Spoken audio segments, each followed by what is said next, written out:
मारे गए, उनकी जवाबदेही इन पार्टियों ने क्या तय की? आपसे मैं जानना चाहूंगी वहां पर कौन सी पार्टी के कितने दिग्गज नेता मौजूद है बचाव के लिए। यहाँ तो आम लोगों ने बचाया है और जो मुस्लिम युवकों ने बचाया उनकी सराहना यहाँ पर की जा रही है, जिन्होंने CPR दिया, जिन्होंने बचाने की कोशिश की। लेकिन आरजू, मैं आपसे एग्जैक्ट संख्या पूछना चाहती हूँ, वहां पर बचाव के लिए कौन कौन सी पार्टियों के दिग्गज नेता मौजूद हैं, अधिकारी वर्ग के कौन कौन से लोग शामिल है? आरजू, ये जरूरी हो जाता सवाल। जी देखिए, पॉलिटिकल लीडर्स तो जो आरोप प्रत्यारोप है वो लगाने के लिए सबसे पहले पहुंचते हैं और हम देख भी रहे हैं किस तरीके से लगाए भी जा रहे हैं। लेकिन उस वक्त जो मदद के लिए मौजूद थे वो थे यहाँ के निवासी मालवीय नगर के वो युवा जिन्होंने उन लोगों को बचाया। और हमारे साथ वो कुछ लोग भी मौजूद हैं जिनका बहुत बड़ा योगदान था लोगों को बचाने के लिए। आप कितने बजे यहाँ पर पहुँच गए थे और आग कितने बजे लगी? मैं तो यहाँ पर 8:30 बजे आया था मैं, और मैं आया था यहाँ पीछे से पूरा आग लगा हुआ था और ऊपर से तीसरी चौथी मंजिल से सब नीचे गद्दा नीचे बिछा हुआ था, ऊपर से नीचे कूद रहा था सब। हाँ, फिर यहाँ फिर गाड़ी जो आया था आग बुझाने के लिए, वो आया से 40 मिनट के बाद आया वो अपने आप।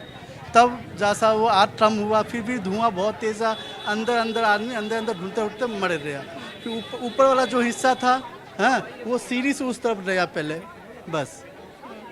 तो आप लोग, जब आप लोगों ने देखा लोग कूद रहे थे बिल्डिंग से खुद से? हाँ, मेरे सामने कूदा था सब। अच्छा। हमारे सामने 5-6 आदमी कूदा, हमारे सामने कूदा। फिर एम्बुलेंस यहीं पर था, एम्बुलेंस में बैठाया, फिर इधर से इधर ले गया एम्बुलेंस से। 2-3 आदमी अच्छे से बच रहा था, वो अपना चलते सीधा उधर चला गया। सब भी आप बता रहे हैं कि फायर ब्रिगेड की गाड़ी जो है वो 40 मिनट बाद आई। उसके बाद किस तरीके से रेस्क्यू ऑपरेशन जो है बचाने का काम किया गया? गाड़ी ऊपर तक पहुंच रही थी, लोगों को ऊपर से निकाला गया, कैसे निकाला गया? नहीं, ऊपर तो गाड़ी तो रहा नहीं, सिर्फ आग बुझाया, फिर 2 जीना लगा के दूसरी फ्लोर से ना वो सीढ़ी से उतारा, बस सीढ़ी से उतारे थे। फिर आग पूरा बुझ गया, फिर भी धुआं बहुत ज़्यादा था उसमें, बेसमेंट में भी कुछ लोग मौजूद थे? हाँ, बेसमेंट में भी बहुत जने थे। अच्छा। वहाँ भी शायद 5-6 आदमी साथ बोले मरे रहे वो बेसमेंट में भी। हाँ, रुकने का इंतजाम किया हुआ था क्या? क्योंकि बेसमेंट में तो अलाउ नहीं है। बेसमेंट यहाँ कोई दुकान खुला हुआ था ना। हाँ, बेसमेंट में कोई दुकान खुला हुआ है। अच्छा, दुकान मतलब बेसमेंट में भी कुछ काम चल रहा था? काम चल तो देखिए, कमाई जो है वो कहीं से रुकनी नहीं चाहिए। बेसमेंट में भी काम चल रहा था, फर्स्ट फ्लोर, सेकंड फ्लोर, और जहां अनुमति 6 रूम की थी वहां 25 बनाए गए थे। तो जान चाहे चली जाए लेकिन आमदनी में कोई जो है कमी नहीं होनी चाहिए। ना जाए। बिल्कुल, आपने बिल्कुल ठीक फरमाया। दृश्य था और कैसे, क्योंकि आप लोग तो ठीक है, एक बार मैं जावेद करना चाहूंगी, आप बने रहिए आरजू, आऊंगी आपके पास, मैं वापस लौटूंगी। जावेद, देखिए मैं आपसे ये पूछना चाहती हूँ कि जिस तरीके से ये खबरें आ रही हैं, ये दावे आ रहे हैं कि केवल रेस्टोरेंट की अनुमति थी, होटल अवैध तरीके से बनाए गए थे, जो विदेशी नागरिक जिन कमरों में ठहरे हुए थे वो सब अवैध है। एक के बाद एक रिपोर्ट सामने आ रही है, बताइए जावेद। जी देखिए, इस पूरे मामले में जो है वो जो अभी दिल्ली पुलिस का कहना है कि इसकी जांच चल रही, क्योंकि ज़्यादातर यहाँ पर जो भी गेस्ट हाउस बने हुए वो सभी इसी तरीके से इलीगल है, वहाँ पे उनके पास लाइसेंस नहीं है ज़्यादातर। और ये एक तरह का वो बिजनेस है कि देखिए यहाँ पर कई बड़े नामी हॉस्पिटल हैं दिल्ली के, जो पूरे देश में जो बड़े नाम हैं हॉस्पिटल्स के, उनका यहाँ पर चेन है जो इस इलाके में मालवीय नगर में, और वहाँ इलाज कराने के लिए जो विदेशी मुल्क के जो लोग यहाँ पर आमतौर पर इलाज कराने के लिए आते हैं, तो वो यहाँ पर जो है इस तरह के इलाके में जो है वो यहाँ पर रहते हैं। देखिए, अब ये जो पूरा एक मामला है, क्योंकि लोगों का कहना है, जो स्थानीय लोग हैं उनका कहना है कि घटना हो जाने के बाद ही जो प्रशासन है या जो सिस्टम है या जो नेता है उनकी आंख खुलती है। देखिए, हम अभी ठीक इसी तरीके के एक यहाँ पे गेस्ट हाउस में हैं, यहाँ पर भी ठीक इसी तरीके का गेस्ट हाउस है, और यहाँ पर देखिए इस तरीके का एक कैफेटेरिया बना हुआ है, और यहाँ पर जो लोग हैं हॉस्पिटल के आसपास के जो लोग हैं वो यहाँ पर जो है अपना इलाज कराने के लिए आमतौर पर उसी वो तो रेस्टोरेंट है, वो भी इसी तरीके का गेस्ट हाउस है, और अमूमन जो है वो लोग यहाँ पर जो फॉरेनर्स जो आते होते हैं, नाइजीरिया मुल्क के होते हैं, मिडिल ईस्ट के होते हैं। देखिए, जो आपको बता दी कि जो गेस्ट हाउस है आमतौर पर यहाँ पर इसी तरीके का गेस्ट हाउस होता है। एक रिसेप्शन की लॉबी होती है, उसके बाद ये जो है यहाँ पर पूरा एक बाकायदा छोटा सा कैफेटेरिया होता है और अंदर में इस तरीके से जो है वो पूरा रूम बना होता है। यहाँ पे व्हील चेयर्स भी होता है, इस तरीके से उनको यहाँ से जो पेशेंट्स यहाँ पे रुकते हैं उनको यहाँ से ले जाने के लिए यहाँ पे पूरा कमरा बना हुआ है। और आमतौर पर अगर हम मालवीय नगर जहां इस वक्त मौजूद है, मेरे चंद कदमों की दूरी पर ही वो गेस्ट हाउस है जहां पर 21 लोगों की मौत हुई है। और जो वसीम हमारे साथ जो एक हॉस्पिटल सुपरवाइजर है, सिक्योरिटी सुपरवाइजर, उन्होंने बताया कि उन्होंने किस तरह से CPR दिया और किस तरीके से लोगों को बचाने की कोशिश की। और सबसे दर्दनाक वो मंजर था जब उन्होंने बताया कि एक विदेशी मुल्क के पति पत्नी दोनों सीढ़ी पे बैठे हुए और एक दूसरे के कंधे पर हाथ देके बैठे हुए थे,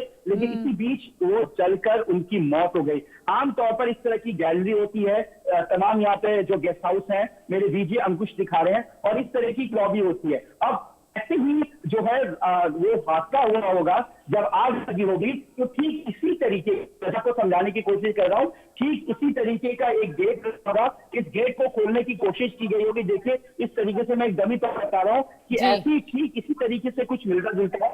एक लॉबी है, ये स्टेयर्स का जो है ये इसकी चौड़ाई है, इतनी आमतौर पर स्टेयर्स की चौड़ाई होती है, और यहाँ से जो है अंदर की तरफ से वो बाहर की तरफ वो लोग निकलने की कोशिश करेंगे, और उसके बाद यहाँ से ठीक इसी तरीके का मंजर होगा जो जिस तरीके से पूरी घटना हुई। देखिए ऐसे ही गेट होता है आमतौर पर गेस्ट हाउस में, और यहाँ पर जो है आमतौर पर बेसमेंट का कल्चर है। हालांकि बेसमेंट को लेके जो है वो किस तरीके की यहाँ पे इन्वेस्टिगेशन वो भी साथ में पाया, लेकिन देखिए इस तरीके का बेसमेंट होता है जो मैं मेरे VJ अंकुश आपको दिखा रहे हैं। और मैं इस तस्वीरों के जरिए आपको और अपने दर्शकों को ये समझाने की कोशिश कर रहा हूँ कि जो हादसा हुआ है, जो यहाँ से की दूरी पर जो गेस्ट हाउस है, ठीक इसी तरीके का एक पूरा गेस्ट हाउस था, और ऐसे ही एक गेट होता है जहां से दाखिल होते हैं।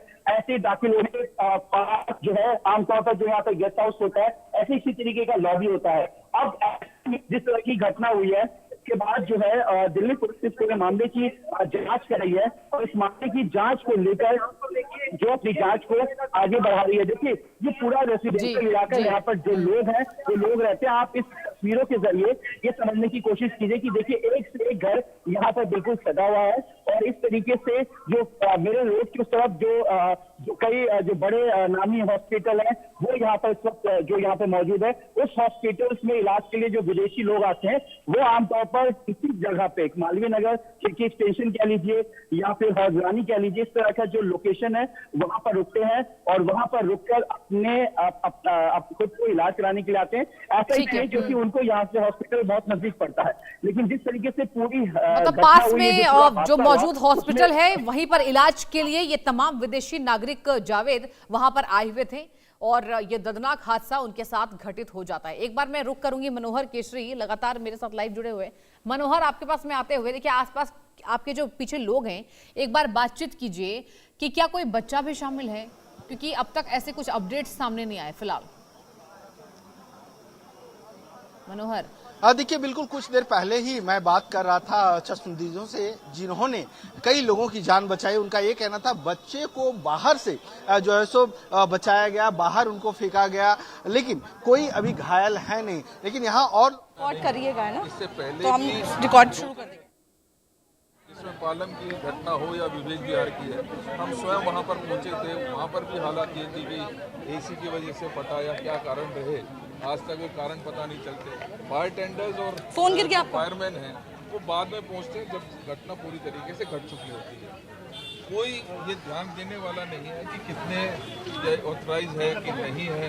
आज यहाँ पर की अगर मैं पर्टिकुलर घटना की बात करूँ तो सिर्फ 6 रूम्स की परमिशन थी, लगभग 24 रूम्स चल रहे थे। वहाँ से 20-22 लोग अपनी जान गंवा बैठे हैं, 40 अपनी जान की लड़ाई लड़ रहे हैं। तो ऐसी स्थिति में इस सरकार को जो बार बार क्या हुआ है?